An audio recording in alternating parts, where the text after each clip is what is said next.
Assalamualaikum warahmatullahi wabarakatuh. Urang teraskeun hanca urang macakeun tafsir juz amma bahasa Sunda karya Ustaz Suhendar. Ayeuna urang tos dihanca surat Al-Buruj. Insyaallah urang aoskeun ti ayat ke-12 dugi ka ayat ke-16. A'udzu billahi minasy syaithanir rajim. Inna batsya rabbika lasyadid innahu huwa yubdi'u wa yu'id wa huwal ghafurur wadud dul arsil majid faqalu lama yurid.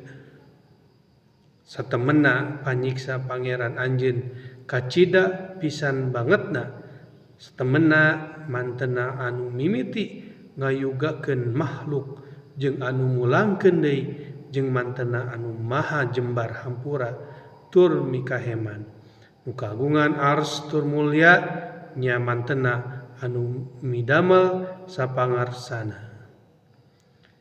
Allah Subhanahu wa taala anu kawasa maparin sawarga sarta Allah oge kawasa pikeun maparin panyiksa kanu baha. Inna batsya rabbika satemena panyiksa pangeran anjeun lasyadidun kacida pisan bangetna pikeun jalma-jalma anu ngabangkang ka mantena. Innahu huwa lantaran satemena mantena yubadi'u anu mimiti ngayugakeun sakabeh makhluk ka abus manusia anu ngabangkang wa yu'id jeung mantena anu mulangkeun deui jadi hirup sabada binasa. Wa huwa jeung ari mantena al-wadud jeung mikaheman kasakumaha hamba anu taat zul ars anu mibanda ars al-majid tur maha mulya fa'alun anu milampah hiji kaputusan lima yurid sapangarsa mantena. Hal ataka hadisul junud fir'auna wa samud. Nangis datang ka anjeunna lalakon bala tentara Fir'aun jeung Samud. Nya eta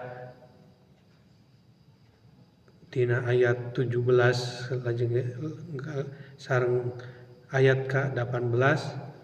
Ngaliwatan ayat 17 jeung 18 Allah Subhanahu wa taala ngelingan ka umat anu aya zaman Kanjeng Nabi jeung zaman kiwari yen panyiksa Allah benar-benar ditimbakeun ka bala tentara Firaun jeung kaum Samud.